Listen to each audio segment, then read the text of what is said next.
next chapter is called Summer Holidays. The Easter holidays came and went, and the summer term began at school.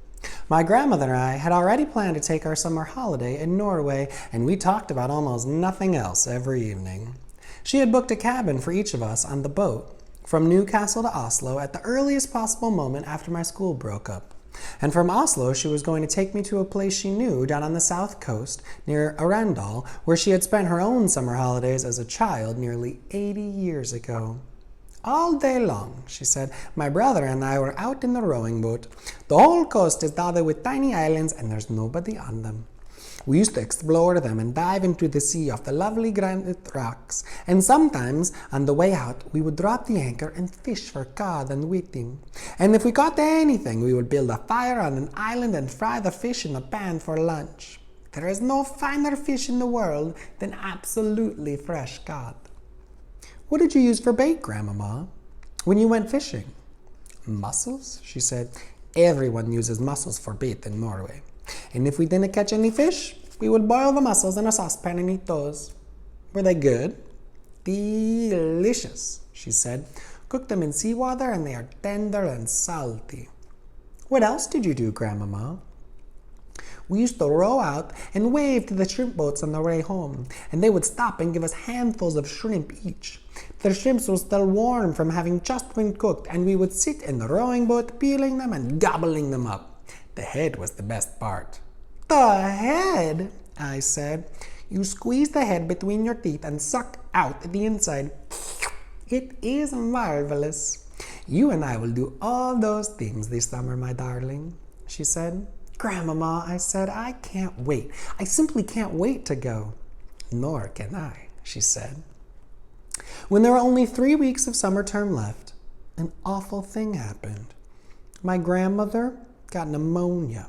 She became very ill, and a trained nurse moved into the house to look after her. The doctor explained to me that pneumonia is not normally a dangerous illness nowadays because of penicillin.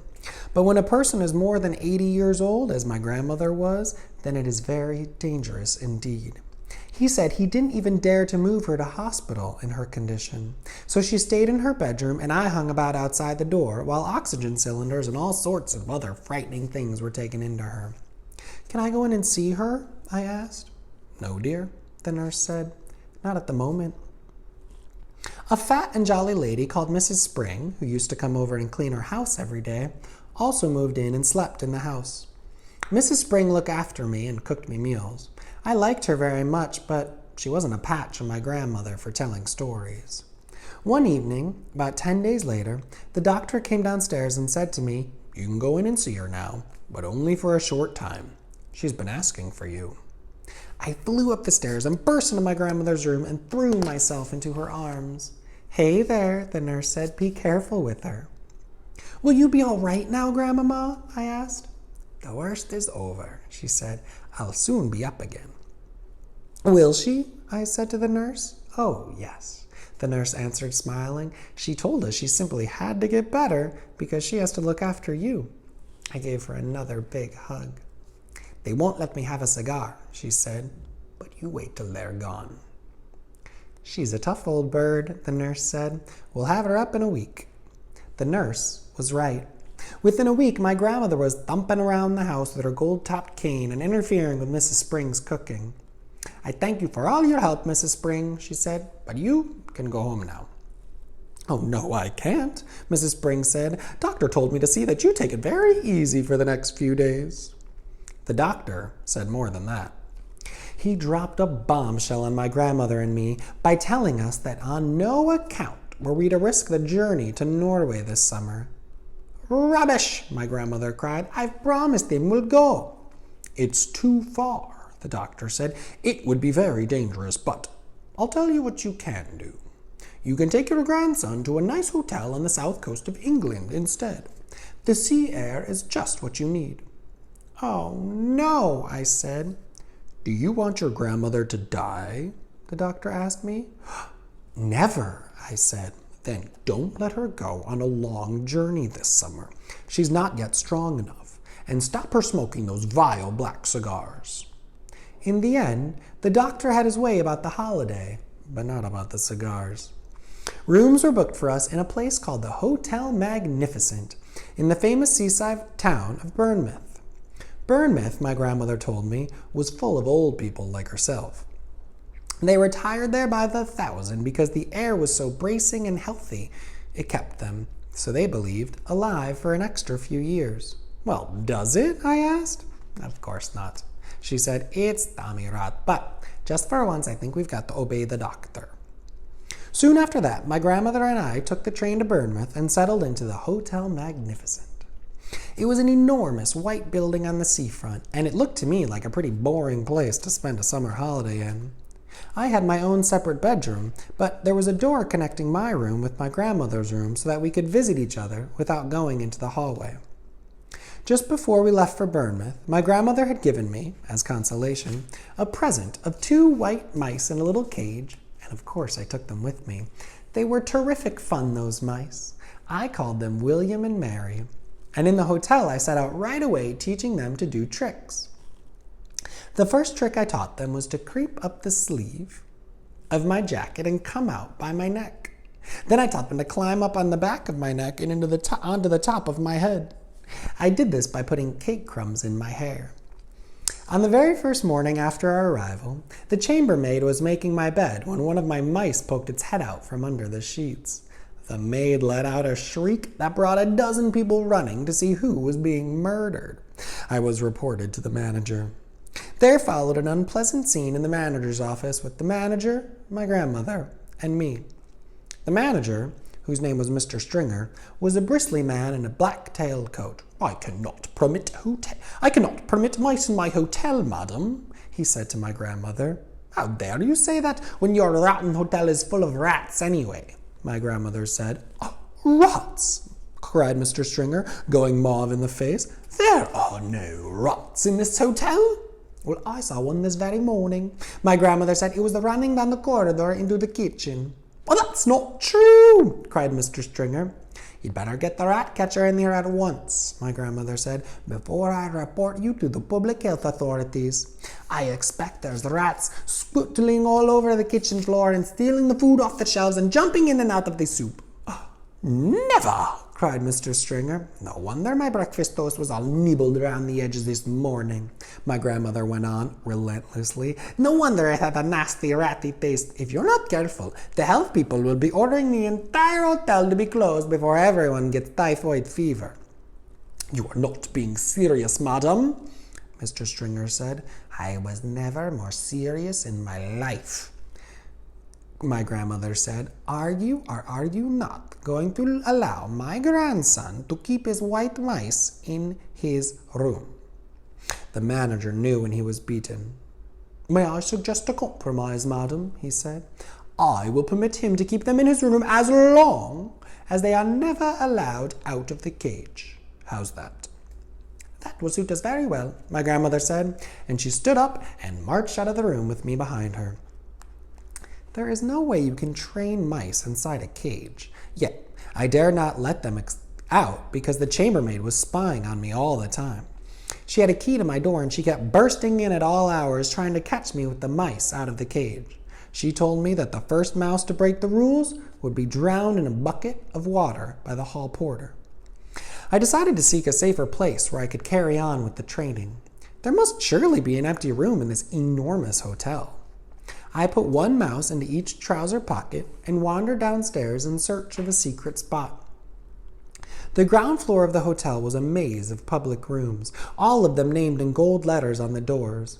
I wandered through the lounge and the smoking room and the card room and the reading room and the drawing room. None of them was empty. I went down a long, wide corridor, and at the end of it I came to the ballroom. There were double doors leading into it, and in front of the doors there was a large notice board on a stand. The notice on the board said, RSPCC meeting. Strictly private, this room is reserved for the annual meeting of the Royal Society for the Prevention of Cruelty to Children. The double doors into the room were open. I peeped in. It was a colossal room. There were rows and rows of chairs, all facing a platform. The chairs were painted gold, and they had little red cushions on the seats. but there was not a soul in sight. I sidled cautiously into the room. What a lovely little secret place it was. The meeting of the Royal Society for the Prevention of Cruelty to Children must have taken place earlier in the day, and now they'd all gone home. Well, even if they hadn't, even if they did suddenly come pouring in, they would be wonderfully kind. They would be a wonderful kind people who would look with favor upon a young mouse trainer going about his business. At the back of the room, there was a large folding screen with Chinese dragons painted on it. I decided, just to be on the safe side, to go behind the screen and do my training there. I wasn't a bit frightened of the prevention of cruelty to children people, but there was always a chance that Mr. Stringer, the manager, might pop his head round the door. If he did if he saw the mice, the poor things would be in the hall porter's bucket of water before I could shout stop. I tiptoed to the back of the room and settled myself on the thick green carpet behind the big screen. What a splendid place this was, ideal for mouse training. I took William and Mary out of my trouser pockets. They sat beside me on the carpet, quiet and well behaved. The trick I was going to teach them today was tightrope walking. It's not at all that difficult to train an intelligent mouse to be an expert tightrope walker, provided you know exactly how to go about it. First, you must have a piece of string. I had that. Then, you must have some good cake. A fine currant cake is the favorite food of white mice. They are dotty about it. I had brought with me a rock cake which I had pocketed while having tea with my grandmama the day before. Now, here's what you do. You stretch the string tight between your two hands, but you start by keeping it very short, only about 3 inches. You put the mouse on your right hand and the little piece of cake on your left hand. The mouse is therefore only 3 inches away from the cake. He can see it. He can smell it. His whiskers twitch with excitement. He can almost reach the cake by leaning forward, but not quite. He only has to take 2 steps along the string to reach this tasty morsel. He ventures forward 1 paw on the string, then the other. If the mouse has a good sense of balance, and most of them have, he will get across easily. I started with William. He walked the string without a moment's hesitation. I let him have a quick nibble of the cake just to whet his appetite. Then I put him back on my right hand. This time, I lengthened the string. I made it about 6 inches long. William knew what to do now. With superb balance, he walked step by step along the string until he reached the cake. He was rewarded with another nibble. Quite soon, William was walking a 24-inch tightrope, or rather tight string, from one hand to the other to reach the cake. It was wonderful to watch him. He was enjoying himself tremendously.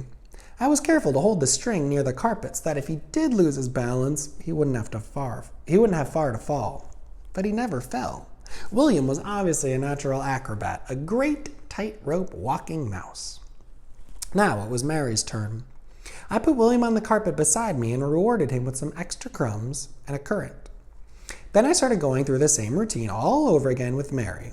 My blinding ambition, you see, my dream of dreams, was to become one day the owner of a white mouse circus. I would have a small stage with red curtains in front of it, and when the curtains were drawn apart, the audience would see my world-famous performing mice walking on tightropes, swinging from trapezes, turning somersaults in the air, bouncing on trampolines, and all the rest of it. I would have white mice riding on white rats, and the rats would gallop furiously round and round the stage. I was beginning to picture myself traveling first class all over the globe with my famous white mouse circus and performing before all the crowned heads of Europe. I was about halfway through Mary's training when suddenly I heard voices outside the ballroom door. The sound grew louder. It swelled into a great babble of speech from many throats. I recognized the voice of the awful hotel manager, Mr. Stringer. Ugh, help, I thought. But thank heaven for the huge screen. I crouched behind it and peered through the crack between 2 of the folding sections. I could see the entire length and width of the ballroom without anyone seeing me. Well, ladies, I'm sure you will be quite comfortable in here, Mr. Stringer's voice was saying. Then, in through the double doors, he marched, black tailcoat and all, spreading his arms wide as he ushered in a great flock of ladies. If there is anything we can do for you, do not hesitate to let me know. he went on. "Tea will be served for all of you on the Sunshine Terrace after you have concluded your meeting." With that, he bowed and scraped himself out of the room as a vast herd of ladies from the Royal Society for the Prevention of Cruelty to Children came streaming in. They wore pretty clothes, and all of them had hats on their heads. That's the end of the chapter. Why does the boy have to bring his mice into a ballroom? Because he got in trouble when a maid found a mouse loose in his hotel room. So his grandmother negotiated with the hotel manager, what's his name? Mr. Stringer, saying he'll keep the mice only if he kept them in the cage. But why does he take them out of the cage? Yeah, because he's trying to train them. He wants to have a world-famous white mouse circus, right? And so he's training them in the ballroom. Can he be seen by the people in the ballroom? No, right? Because he's behind those screens. But he peeks through and he sees a whole bunch of women coming in the room. Do you remember the name for the meeting? Yeah, it's the Royal Society for the Prevention of Cruelty to Children. So preventing cruelty to children means not being cruel to kids, right? So he thinks, oh, well, these ladies must be super nice. But what does he notice about all the ladies? That's right, they all have hats on their head. I wonder what this meeting is about. All right, let's keep going.